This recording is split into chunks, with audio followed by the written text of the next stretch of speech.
dinagdeedhaan hawaasummaadhaan akka isaan ciman amala gaarii akka qabaataniif ofiif fakkeenya ta'ee nama adda duree ta'ee hojii guddaa magaalattii keessatti hojjetuu fi nama xiiqii qabu nama quuqama saba isaaf dargaggeessa isa fakkaataniif qabudha.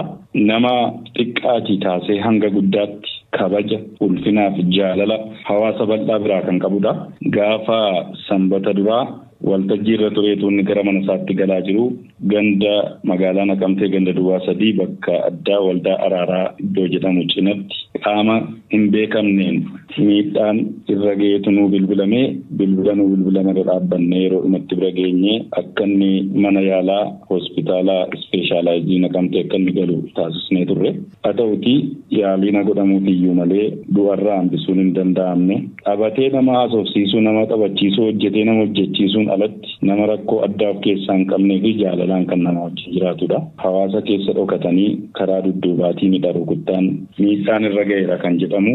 Mee namoonni ergasiitii ajjechaa kanaan shakkaman 10 ta'an to'annoo jala oolaniiru jettanii mee sana nutti hima. Taatee kanaan kan wal qabatu namoonni 10 ammaaf to'annoo seeraa jala galanii qoratamaa jiraachuu qofaadha kan beeknu. Qaama akkamiitu ajjeesuu danda'a jedhamee kan akka hoogganaa nageenya tokkotti shakkitan ni jiraata.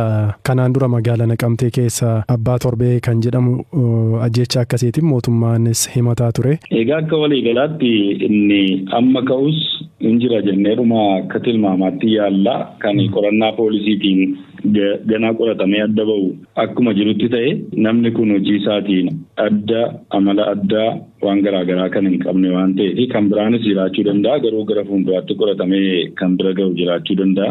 Magaalicha keessa ajjechaan wal fakkaatan namoota garaagaraa irratti raawwataa ture. Waan kun itti fufee jira moo xiqqaatee jira dhiyeenya kana? Waggaa asitti waan kun xiqqaatee ture. Xiqqaatee hawaasnis hojiidhuma isaatti galee jira. Ammas ji'oota darban kana keessa ajjechaallee yoo hin taane namoota 1, 2, 3 kan ta'an irratti dhokataniidhuma meeshaadhaan namoota mammadeessuun tureera.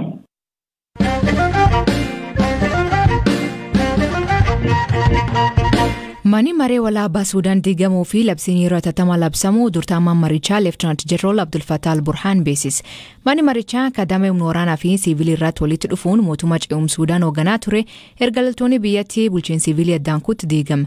Ministeerri muummee Suudaan Abdalla Hamdok dabalatee gaggeessitoonni siviilii to'atamanii jiran.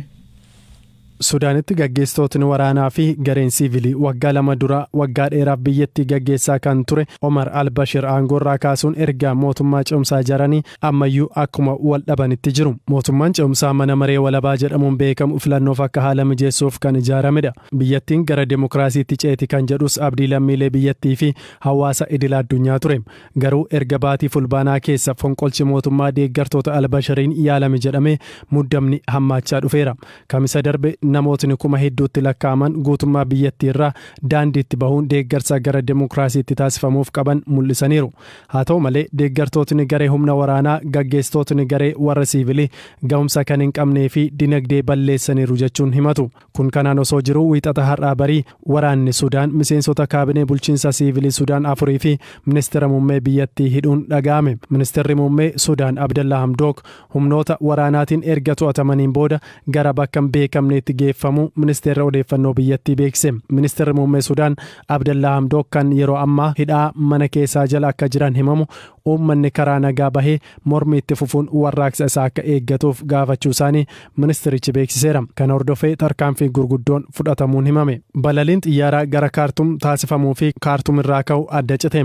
Manni maree walabaa Sudaan kan damee humna waraanaatii fi siviilii irraa walitti dhufuun mootummaa ce'umsaa Sudaan hoogganaa jiru diigamuusaa dursaan mana maree walabaa kana Leetinaal Jeneraal Abdel Fattah Abdirrahmaan al-Burhaan himan. Al-Burhaan haasaa taasisaniin labsii yeroo hatattamaa guutummaa biyyattiitti labsaniiru. Kana malees kaabineen mana marichaa akka diigame ibsaniiru. Bulchiinsi yeroo fi biyyattii gaggeessu akka hundaa'us ibsan hoogganaa waraanaa kun. Hawaasni idil addunyaa yaalii fonqolcha mootummaa Sudaan haalaan balaaleffateera. Gamtaan Afrikaa fonqolchi Sudaan qalbii cabsee jedhe. Durataan Komishinii Gamtaa Afrikaa Muusaa Faakii Mahammad mariin saffisaa waraanaa fi qaama siviilii Sudaan gidduutti akka eegalu gaafatan. Dabalataan namoota siyaasaa hidhaman akka hiikamanii fi kunuunsi mirga namoomaa akka taasifamu gaafataniiru. Gamtaan Awurooppaa adeemsi bulchiinsi ce'umsaa Sudaan bakka toora isaatti akka deebi'uuf gaafate. UN namoota seera malee qabamanii fi manatti to'atamanii jiran hatattamaan gadhiifamuu qabu jechuun humna nageenya biyyattii gaafateera. Ameerikaan gabaasa fonqolcha Sudaan keessatti raawwataa jira jedhameen guddoo yaaddoo ibsite. Gaanfa Afrikaatti ergamaan addaa US Jeffrey Feltman fonqolchi waraanaa kamuu fudhatama hin qabu jechuun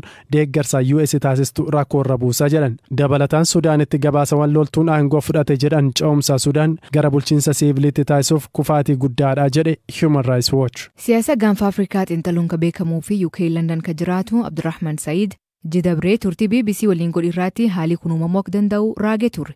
Raafamni siyaasaa Sudaaniin muddatee dhiibba siyaasaa Sudaanii fi biyyoota ollaa Itoophiyaa irratti qabaatu gaafan. ትንቢት አይደለም ግን ሪያሊቲው መሬት ላይ ሲታይ አንዴ ሚሊተሪ ፎርስ ፖለቲካ ላይ ሲገባ raaga otoo hin taane qabatamaan lafarratti mul'atu humni waraanaa siyaasa keessa wayita seenu baay'ee rakkisaadha. Akka salphaatti aangoon gadhiisani.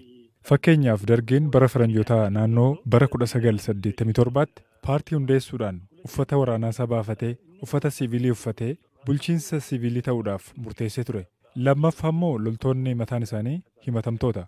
Bara Albashiir keessa waan turaniif dhimma sanaan mana murtii bilisaan qorannoo yoo gaggeeffame isaan shakkamtoota ta'anii dhiyaachuudhaaf carraa hedduutu jira. Sadaffaa immoo humnoonni waraanaa bakka lamatti qoodamu. Kan jalqabaa loltoota idilee Alburhaaniin hoogganamani.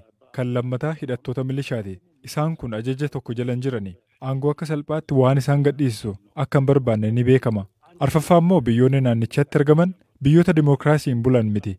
Abbaa hirrummaatu naannicha jira. Biyyoonni ollaa Sudaan kan yaadda'an warraaqsi uummataan ka'e gara dimookiraasiitti kan ce'uuf carraamu yoo ta'e isaaniif yaaddoo uumuu waan maluuf waraanni aangoorra akka turu barbaaduun isaanii kan beekamudha. Dhimmoota kana walitti qabuudhaan waraanni aangoo akka hin gadhiifne tilmaamuu kanan danda'e. ችሉ ለመገመት ያስቻለኝ ነው። Alburhaan aangoo ka qabatan yoo ta'e Itoophiyaa irratti dhiibba guddaa qabaataa jedha Abdurrahman Said.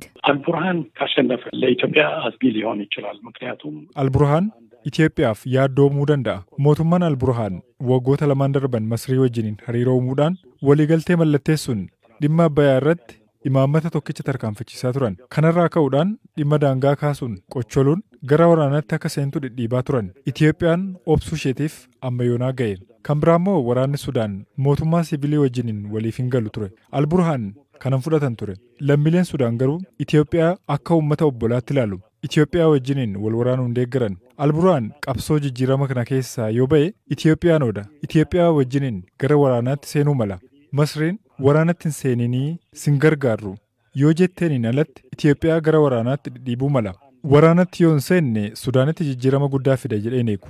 Amma yoonaatti yaalamaa ture. Mootummaa Itoophiyaa himataa ture. Hidhattoonni TPLF 20,000 ta'an kaampii baqannaa keessatti gurmaa'uudhaan karaa Umaraa fi kaaba dhiyaa biyyattiin seenuudhaaf akka turan ni beekama. Kan biraa immoo mootummaan Sudaan ejjennoo tarsiimaa hin qabanne. Masrii fi Sudaan mormitoota gargaaruuf dhiisuudhaaf kan murteessan yeroo dhimma laga Abbayyaa kaasani. ውሳኔዎች የሚደርሱት ግብጾች ይሁኑ ሱዳኖችም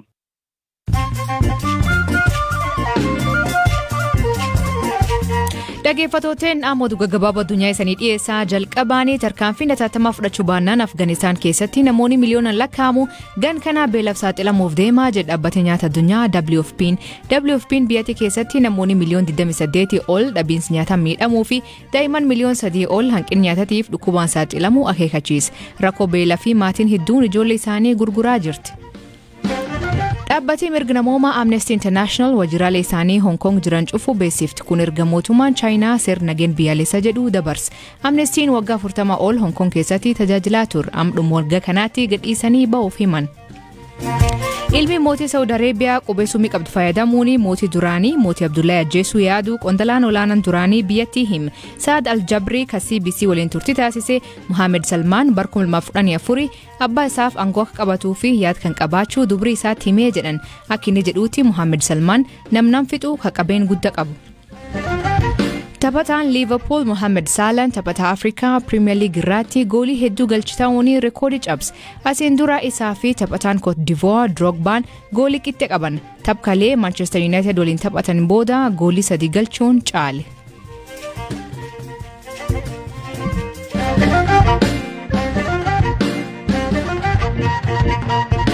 Paartiin Koongireesii Federaalaa Oromoo kafaa'oonii marii biyyaalessaa haqa qabeessa dhugaa fi hundirmaachis qofaatu rakkoo biyyee jiru furuu danda'a jedhe. Itaanan durtaan kafaa'oo obbo Mul'atu Gammachuu haalli biyyattiin keessa jirtu hammaachaa waan jiruuf lolli deemaa jiru dhaabbatee qaamni hundi walitti dhufee mari'achuu qabaa jedhe. Lolli kuni lola namni uume wanta ta'eef lola waliiti wanta ta'eef lola faayidaa hin qabne wanta ta'eef dhaabachuutu isa gubbaa jira. Yeroo hundumaa kan odeeffamu lola kaabarratti hojjetamaa jiru kana bichaadha. Haa ta'u malee lolli dhiyaarratti godhamaa jiru karaa ba'aa hojjetamaa kan jiru. Akkasumas immoo Gumuz keessatti kan deemaa jiru Affaarii fi Sumaalee gidduutti kan deemaa jiru biyyaana keessatti nagaa dhabuun baay'ee ulfaataa ta'eera. Namni gadi ba'ee ol deebi'uu yeroo inni itti dadhabe jira. Olaantummaan seeraa badeera. Kanaaf sodaa guddaa keessa jirra.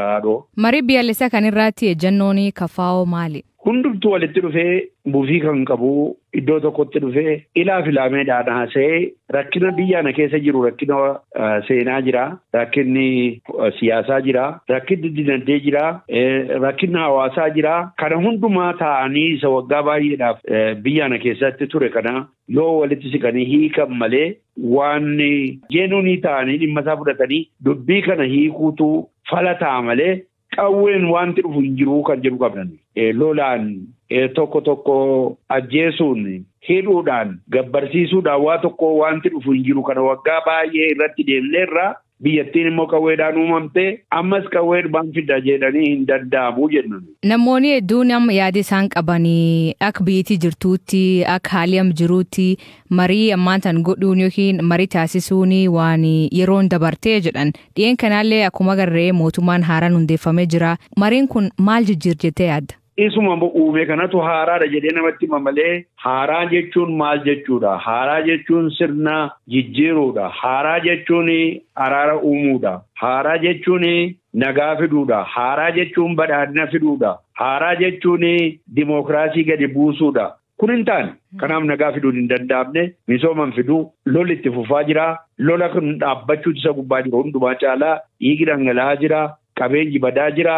Baay'ee rakkina guddaatu jira. Beelli immoo itti fufaa jira. Hawaasnis iddoo adda addaati jira. Dhukkubi adda addaadhaa jira. Akkuma beektanitti rakkina guddaatu karaa adda addaatiin 360 digiriidhaan nutti deemaa jira jechuudha. Hidhamtoonni siyaasaa gadhiifamuun marii kanaaf barbaachisaa jettanii kun waan ta'uu danda'a jettanii yaaddu san? Maarree araarri nufa jennee yommuu yaaddu araara kan fiduu danda'u warra hidhaman kana hiikuu barbaachisa. Namooti hidhamanii sababa siyaasaaf warri hidhamanii yakka gara biraa hojjetanii miti. Sababa siyaasaatiif jedhanii hidhamanii lafa isaanii ni qabdetti waa fiduun hin danda'amu ennee yaadu. Galatoom obbo Mul'atu. Galatoom yaadisiin talaqa. Fayyaa ta'e. Dhaggeeffattootni sagantaan har'aa ganumaa nu waliin turuu keessaniif ulfaadha isaniin jenna. Sagantaa akka qopheesse Zalaalem Taadessaa gam teknikaatiin Oskar Bunga keessaniif dhiyeessan Asli Galgalooti Akborisaatti akkana nagaa akee bulaa oraa bulaa deebana hangafamaan dhambulaa.